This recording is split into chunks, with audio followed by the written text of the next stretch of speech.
Cada mañana era igual, como si el tiempo se hubiera detenido. Antes de que el primer rayo de sol se colara por las persianas, yo ya estaba en la cocina midiendo el café molido, calentando el sartén, rompiendo los huevos como le gustaban a Mauricio, las claras firmes sin yema líquida. Nunca decía gracias, pero hacía años que dejé de esperarlo. En cambio, escuchaba el roce familiar de sus pantuflas en el piso de arriba, el crujido del tercer escalón, la tos que anunciaba su descenso. Mi sincronización era impecable. El desayuno siempre caliente. Las pastillas organizadas por día y hora en su cajita de plástico.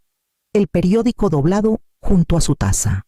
Cuando mi esposo murió, la casa de Querétaro se volvió un lugar demasiado silencioso, demasiado grande.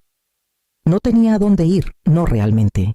Alma tenía su propia familia y su trabajo en San Miguel, y aunque nunca lo dijo en voz alta, no quería convertirme en una carga. Así que cuando Mauricio dijo que podía quedarme con él temporalmente, dejó claro, empacé mis cosas y me mudé. Eso fue hace casi 7 años. Al principio intenté hacer que la casa se sintiera como hogar. Traje mis cortinas, mis libros de recetas, mi máquina de coser, pero poco a poco esas cosas desaparecieron. Las cortinas no iban con su gusto minimalista. Los libros juntaban polvo. La máquina de coser terminó en el garaje detrás de cajas de herramientas que él nunca usaba, pero se negaba a tirar. Me quedé callada. Me adapté. Me dije a mí misma que la gratitud se veía diferente en cada generación. Lo que no dije en voz alta ni a él ni siquiera a mí misma en ese momento era que las paredes de mi mundo se estaban cerrando cuarto por cuarto hasta que solo quedó la cocina y el cuarto de lavado. Mi universo eran sus preferencias, sus rutinas, sus estados de ánimo. Cocinar, limpiar, hacer mandados con una especie de invisibilidad perfeccionada.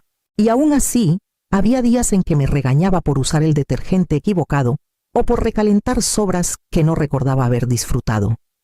Una vez mencioné cuánto extrañaba cuidar mi jardín. Levantó la vista de su celular y dijo, «Bueno, eso lo puedes hacer cuando tengas tu propia casa otra vez». Lo dijo como broma, pero el dolor se quedó conmigo. De vez en cuando miraba el closet donde guardaba una maleta pequeña por si acaso.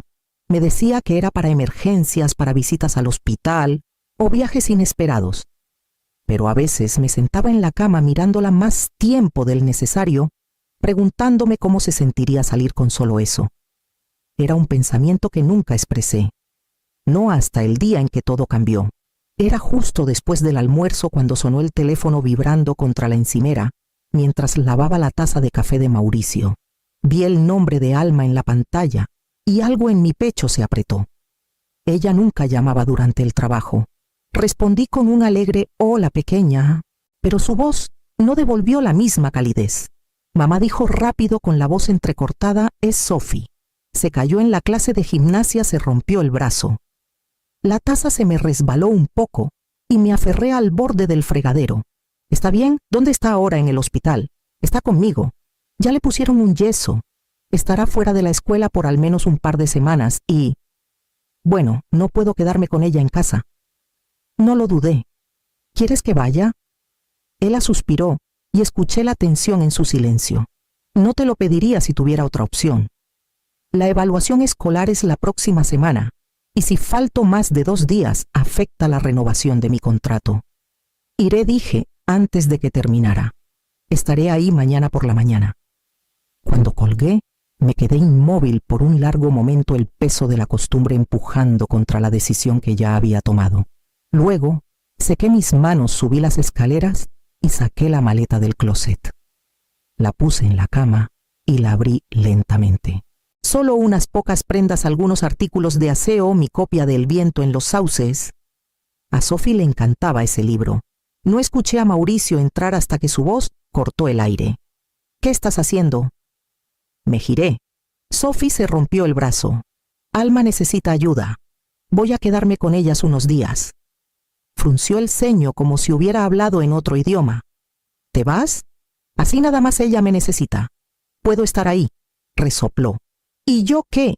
No necesito a nadie. ¿Quién va a cuidar esta casa? A mí y la cena, mis medicinas. Ya organicé tus pastillas y dejé escrita la comida para la semana. Estarás bien. Dio un paso más cerca. Si sales por esa puerta no te molestes en regresar. No respondí, ni con palabras ni con lágrimas. Solo lo miré. Luego volví a la maleta, doblé un suéter y la cerré con el zipper. Mis manos estaban firmes. Mi voz, cuando finalmente hablé, fue baja. Salgo en la mañana. La casa estaba en calma cuando desperté, sin pasos en el piso de arriba, sin el murmullo de la televisión en la sala. Solo el zumbido suave del refrigerador y el clic del calentador encendiéndose. Me moví por la cocina como siempre, midiendo el café, cortando fruta, preparando huevos revueltos. Empaqué el almuerzo de Mauricio con el mismo cuidado de cada mañana: sándwich de crema de cacahuate, papas fritas, una manzana pequeña que probablemente dejaría intacta. Dejé su organizador de pastillas en la encimera junto a un vaso de agua y una nota doblada. La letra era clara, las palabras breves. Tus medicinas están organizadas hasta el viernes. Las sobras están etiquetadas. No te saltes el desayuno. No firmé con mi nombre. Arriba, mi maleta ya estaba lista, pero recorrí la habitación una vez más por si acaso. Un suéter, una bufanda, la crema de lavanda que a Sophie le gustaba cuando no podía dormir. En el último momento abrí el cajón de la mesita de noche y saqué un sobre delgado, mi pasaporte, mi acta de nacimiento y el pequeño cuaderno de ahorros con mi nombre solo, mi nombre impreso al frente. Debajo había otra carpeta, una que Mauricio nunca notó ni preguntó. Contenía copias de una vieja escritura y algunas cartas que mi difunto esposo había escrito, del tipo que me recordaban que alguna vez fui alguien amada abiertamente. Deslicé ambas carpetas al fondo de la maleta y las cerré. No miré la habitación antes de salir. No me detuve en el pasillo ni en las escaleras. Caminé por la casa como una invitada que se va tras una larga visita. Cuando abrí la puerta principal, el aire frío de la mañana rozó mi piel como un recordatorio. Afuera la calle estaba tranquila. Mi auto estaba estacionado bajo un árbol de jacarandá desnudo, justo como lo dejé. Subí la maleta al maletero, me acomodé en el asiento del conductor y giré la llave. El motor cobró vida con un zumbido. En el retrovisor la casa permanecía inmóvil. No se movieron las cortinas. No pasó ninguna sombra por la ventana principal. No esperé un adiós. No lo esperaba. Cuando salí del vecindario, mi celular vibró con un mensaje nuevo. Era de Alma. Llama cuando estés cerca. Sophie no para de preguntar cuándo llega la abuela. Para cuando llegué al camino de entrada de Alma, el sol de la mañana ya había derretido la escarcha que se aferraba a los árboles. La casa era pequeña, de un solo piso azul pálido, con un móvil de viento torcido junto al porche, pero tenía una calidez que no había sentido en años. Antes de que pudiera abrir la puerta del auto, la puerta principal se abrió de golpe y Sophie salió corriendo con un brazo enyesado de rosa y el otro extendido. Abuela, gritó. Apenas tuve tiempo de agacharme antes de que se lanzara hacia mí, con el rostro hundido en mi abrigo. Su cuerpo temblaba ligeramente, no de dolor, sino de contener demasiada emoción en un cuerpo tan pequeño. La abracé fuerte, apartando su cabello, susurrando: «Aquí estoy, pequeña, aquí estoy». Adentro Alma me dio un abrazo silencioso y ayudó con mi maleta. Se veía cansada, pero había alivio en sus ojos. «Gracias por venir», dijo suavemente. Esa noche preparé una sopa de lentejas con los pocos ingredientes que tenía y nos sentamos alrededor de la mesa pequeña de la cocina, con los codos casi tocándose. Sophie me contó sobre la caída, cómo resbaló en las barras de mono, cómo la enfermera le dio una paleta. Sonrió cuando dije que mañana dibujaríamos caritas felices en su yeso. Después de la cena, la ayudé a ponerse la pijama. Acomodé su brazo enyesado sobre una almohada y me senté junto a su cama con el libro que había empacado para esto. Sus ojos parpadeaban mientras leía su cuerpo acercándose con cada página hasta que su cabeza descansó contra mi cadera. Cuando su respiración se volvió lenta, besé su frente y apagué la lámpara. De vuelta en la cocina, Alma me sirvió una taza de té. «Ya está más tranquila», dijo mirando su taza. «Ha estado despertando llorando las últimas 2 noches. Hoy fue diferente», asentí envolviendo mis manos alrededor de la cerámica caliente. Solo necesitaba un poco de consuelo. Eso es todo. Alma me miró, su voz baja pero firme. Quédate todo el tiempo que quieras, mamá. Haremos espacio. No respondí de inmediato. Solo miré alrededor los mostradores estrechos, el azulejo roto, los dibujos pegados en el refrigerador. Y por primera vez en años no sentí que estaba en la casa de alguien más. Más tarde esa noche, después de que todos se fueron a dormir, saqué las carpetas de mi maleta y las coloqué con cuidado en el escritorio de la esquina. A la mañana siguiente, desperté antes que nadie. La casa estaba silenciosa, salvo por el crujido ocasional de los pisos de madera y el zumbido suave del refrigerador. Me senté en el pequeño escritorio de la habitación de huéspedes con las 2 carpetas abiertas frente a mí. La primera contenía los estados de cuenta que había mantenido en secreto durante años. Pequeños depósitos, dinero de cumpleaños, cambio sobrante de las compras, un reembolso de impuestos que nunca mencioné. No era una fortuna, pero era mío. El saldo no era impresionante, pero era sólido. Un número que decía, existes fuera de alguien más. La segunda carpeta tomó más tiempo abrirla. Recordé el día que la encontré escondida en una caja de archivos después de que mi esposo falleció. Una copia de la escritura de la propiedad ligeramente amarillenta por el tiempo. Nunca la había leído con atención hasta hace poco, pero ahí estaba claramente impreso su nombre, solo el suyo, nunca actualizado. Mauricio asumía que la casa era suya, hablaba de ella, como si lo fuera, la usaba para controlarme más veces de las que podía contar. Pero legalmente no tenía el título completo. Pasé los dedos por la parte inferior de la página donde alguna vez estuvo el sello notarial. Una parte de mí había tenido miedo de saber qué significaba todo esto. Pero el miedo me había mantenido quieta por demasiado tiempo. Así que tomé el teléfono y marqué a Esteban. Respondió al segundo tono. Carmen, ¿todo bien? Necesito preguntarte algo, dije. Sobre derechos de propiedad. Sobre lo que alguien asume que posee. Le expliqué lo que había encontrado, los documentos frente a mí, la cuenta que había manejado en silencio. Lo escuché garabatear algo de fondo. Carmen dijo, finalmente no estás loca. Si tu esposo nunca transfirió el título, ni incluyó a Mauricio legalmente la casa, aún podría estar sujeta a términos de sucesión, o al menos una parte de los derechos te pertenece, dependiendo del testamento. No hubo testamento, dije suavemente. Murió de repente. Nunca lo hicimos. Eso juega a tu favor en realidad. Me recosté en la silla, el peso de los años cayendo sobre mí de golpe. Mauricio ha estado usando esa casa como si la hubiera heredado. Pues dijo Esteban, entonces ha estado viviendo en una historia que él mismo escribió.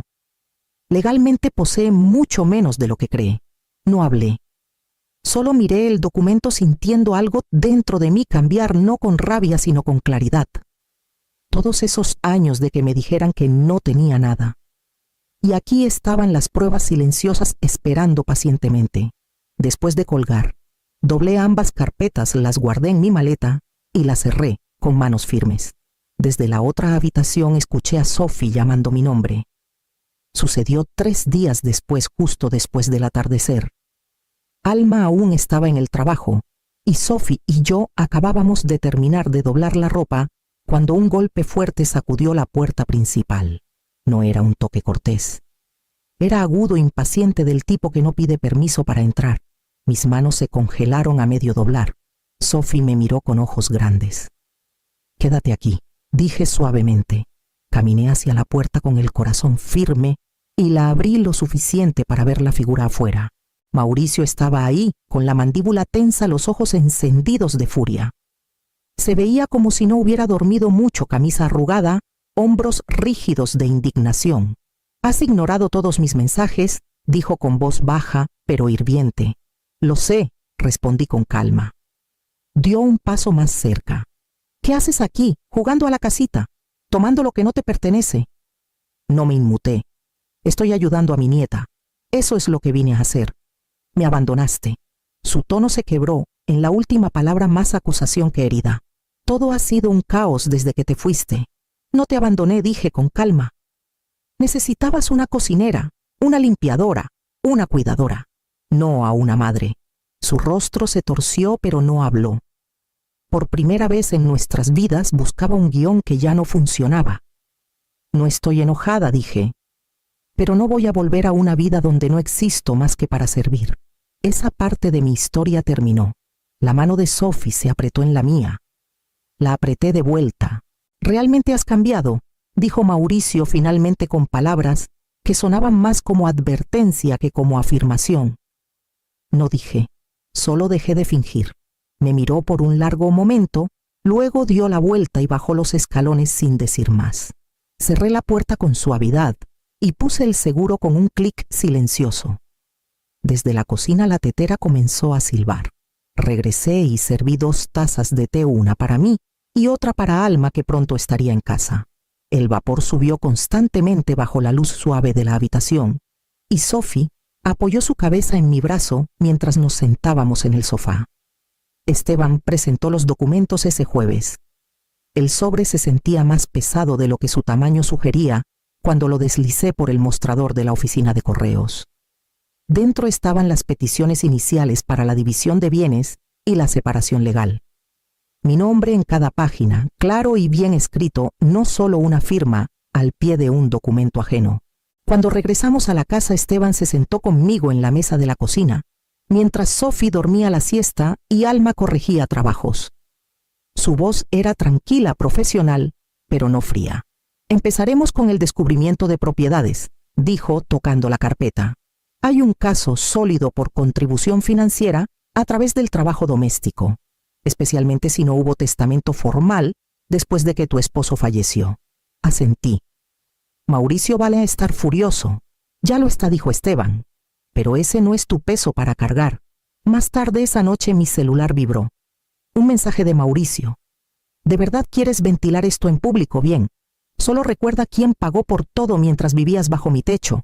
No respondí. Borré el mensaje y silencié el teléfono. Unos días después llegó otro.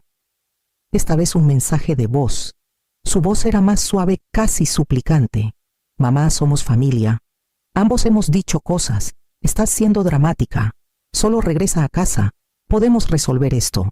Pero no había un hogar al que volver. Solo una casa construida sobre expectativas, no entendimiento. Sí, viví bajo su techo, pero lo mantuve limpio, lo mantuve alimentado, evité que las paredes se sintieran vacías. Eso nunca fue nada. Esteban pasó de nuevo la semana siguiente con formularios actualizados. Los revisó una última vez antes de deslizarlos hacia mí. «No le debes tu paz solo porque te dio refugio», dijo con voz firme. «Esto que estás haciendo ahora no es venganza, es restauración». Tomé la pluma y firmé. Esa noche, después de que la casa se asentó y todos dormían, abrí un cuaderno en blanco y comencé a redactar mi nuevo testamento. Era simple pero deliberado. Enumeré mis ahorros, mi parte de la casa si el tribunal la otorgaba, y los objetos que quería legar. El nombre de Alma apareció primero, luego el de Sophie. Al pasar la página guardé algo entre las hojas, un dibujo que Sophie había hecho el día anterior, 3 figuras tomadas de la mano bajo un sol con rayos desiguales. Una llevaba lentes, otra tenía cabello rizado, otra un yeso en el brazo. Garabateado arriba en letras torcidas y brillantes estaba escrito «Mi verdadera familia». Cerré el cuaderno y lo guardé en el cajón superior del escritorio. Mis dedos se detuvieron en el lomo por un momento. El Viejo Testamento nunca existió. Este sí. A la mañana siguiente abrí las cortinas de la habitación de huéspedes y dejé que la luz del sol bañara el escritorio. Las firmas finales llegaron en una tarde lluviosa. Esteban deslizó la última página por la mesa, su mano firme, su presencia tranquilizadora. No dudé. Firmé y todo terminó. 20 años resumidos en unos trazos de tinta. Nadie lloró. Nadie suplicó. Solo un silencio definitivo y una extraña ligereza bienvenida en mi pecho. Una semana después me mudé a un pequeño departamento alquilado no lejos de la casa de Alma. 2 cuartos, una cocina modesta y ventanas que daban al parque. Los domingos Sophie corría por el camino con su mochila rebotando y su brazo ya sin yeso, con la piel sanando. Hornear juntas, leer historias en voz alta, reír. A veces solo nos sentábamos en silencio, y hasta eso se sentía pleno. Una noche, justo cuando sacaba un pan de elote del horno, tocaron a la puerta. Me limpié las manos y abrí. Mauricio estaba ahí, más delgado de lo que recordaba, con el cabello más gris, los hombros ligeramente encorvados. No dijo hola. Solo me miró por un largo rato antes de preguntar: ¿ahora estás feliz? Sostuve su mirada. Ya no había enojo en mí, solo espacio. Sí, dije, suavemente. Por fin. Asintió una vez, lentamente, y dio la vuelta hacia su auto. Cerré la puerta con suavidad detrás de él. No con amargura, no con triunfo, sino con paz. Algunos finales no necesitan fuegos artificiales, solo necesitan silencio. Más tarde esa noche abrí el cajón junto a mi escritorio y saqué una carpeta de Manila. Dentro estaban mis nuevos documentos legales, mi testamento actualizado, el dibujo de Sophie y unas cartas que había comenzado a escribirme a mí misma, recordatorios de quién me había convertido. Tomé una pequeña etiqueta del escritorio y la pegué en la portada de la carpeta. El año en que mi voz regresó.